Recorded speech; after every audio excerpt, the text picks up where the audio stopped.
Assalamualaikum warahmatullahi wabarakatuh. Ya ayyuhalladzina amanu kutiba alaikumusyamu kama kutiba alal ladzina min qablikum la'allakum tattaqun. Amma ba'du. Allah telah berfirman di dalam surat Al-Ahzab ayat 21. Laqad kana lakum fi rasulillahi uswatun hasanatul liman kana yarjullaha wal yawmal akhirah wa dzakarallaha katsiran. Sungguh pada diri Rasulullah kamu dapatkan teladan yang agung bagi orang yang mengharap ridho Allah hari kemudian dan yang banyak mengingatnya. Ayat di atas memberi pelajaran bagi kita semua bahwa hanya Rasulullah Shallallahu Alaihi Wasallam lah yang patut kita jadikan tauladan untuk menjadi pemimpin yang uswatun hasanah. Bagi umat Islam yang taat tentu tidak mengenal putus asa dan harapan. Kita harus berbuat sekecil apapun untuk keselamatan umat. Upaya demi upaya terus dilakukan ke segala arah, baik itu lewat dunia pendidikan, kesehatan, ekonomi, sosial, pengajian-pengajian. Allah Maha Belas Kasih dan Maha mendengar doa-doa kita, dan saya yakin pemimpin-pemimpin yang berada di amal usaha Aisyah dan Muhammadiyah amanah semua mencontoh Nabi Muhammad Shallallahu Alaihi Wasallam. Ibu-ibu Aisyah yang dirahmati Allah, kesempurnaan atau keutamaan akhlak Rasulullah Shallallahu Alaihi Wasallam ialah ada 6 hal yang masing-masing adalah sebagai berikut. Pertama, kekuatan akal, ketajaman perasaan, dan ketepatan firasat.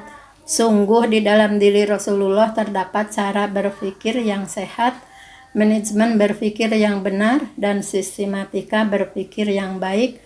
Beliau tidak pernah tertipu dan dilemahkan meski dengan kekerasan. Bahkan beliau mampu melihat atau memperkirakan secara tepat akibat-akibat yang akan terjadi dalam suatu peristiwa atau kejadian. Kedua, gigih dalam menghadapi kesulitan.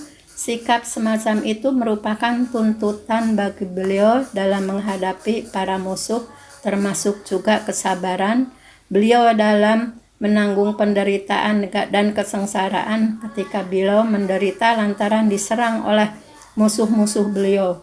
Sungguh pun demikian, beliau senantiasa menghadapinya dengan penuh ketenangan. Beliau juga tidak pernah menjadi lemah dalam menghadapi keadaan sesulit apapun. Beliau pun tidak merasa rendah diri, pesimis, dan mudah tunduk, mudah menyerah. Pernah suatu ketika di kota Mekah, Rasulullah bertemu dengan seorang kafir Quraisy yang dalam kondisi rambutnya telah beruban. Ia masih sanggup merobohkan benteng yang sangat kokoh. Menyaksikan hal itu, beliau tidak gentar sedikit pun, layaknya seorang raja yang sangat tegar, serta merta bersabar sebagaimana sabarnya orang-orang yang teraniaya.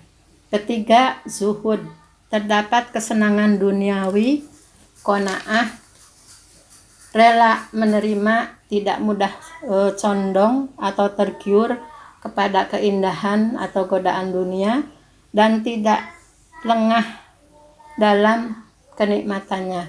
Meski dengan kondisi beliau yang saat itu telah menguasai seluruh daratan Hijaz hingga Irak, serta Yaman hingga batas laut Oman, beliau adalah orang yang paling zuhud serta tidak pernah menumpuk atau menimbun harta kekayaan.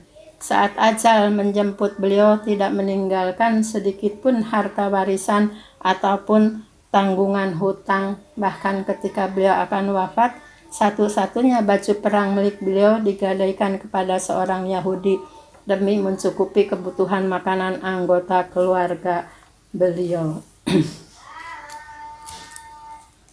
Keempat, tawadhu terhadap orang lain meskipun terhadap pengikut atau muridnya sendiri, serta rendah hati meskipun beliau adalah orang yang sangat ditaati Beliau sama sekali tidak merasa malu berjalan di dalam pasar-pasar, duduk di atas tanah dan membaur dengan para sahabat beliau, sehingga oleh karena seringnya beliau berkumpul bersama mereka, hampir-hampir dalam banyak hal antara beliau dan mereka tidak terdapat perbedaan kecuali dalam hal diam dan rasa malu. Dengan sikap tawadhu dan rendah hati tersebut, akhirnya beliau dapat menjadi manusia yang berbeda atau istimewa dan memiliki mental yang sangat kuat.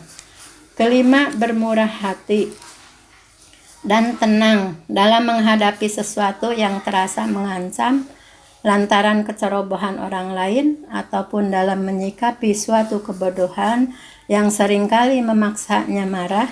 Beliau adalah orang yang sangat murah hati dalam memberikan penolongan atau bantuan kepada orang lain, menghilangkan dendam atau permusuhan meskipun beliau telah diperlakukan kasar.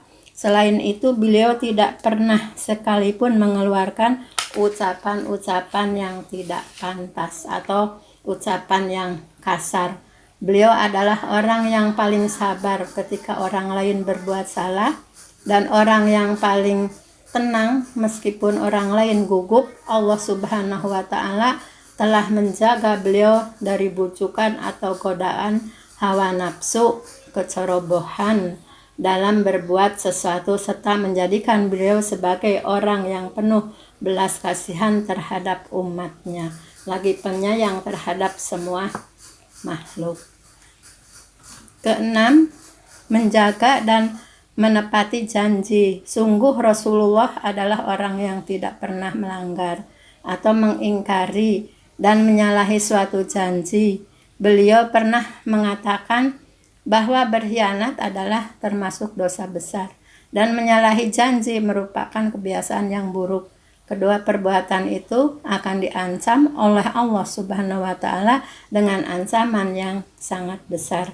Keenam hal di atas adalah beberapa akhlak yang telah terintegrasi di dalam diri Rasulullah. Semoga dengan akhlak-akhlak beliau tersebut Allah mengutamakan beliau di atas semua makhluk ciptaannya. Dan ini juga sebagai contoh bagi kita, khususnya ialah umat Islam, mencontoh akhlak beliau ialah akhlak yang baik. Sekian, mudah-mudahan materi yang tadi disampaikan ialah ada manfaatnya bagi kita bersama. Wabillahi taufiq wal hidayah. Wassalamualaikum warahmatullahi wabarakatuh.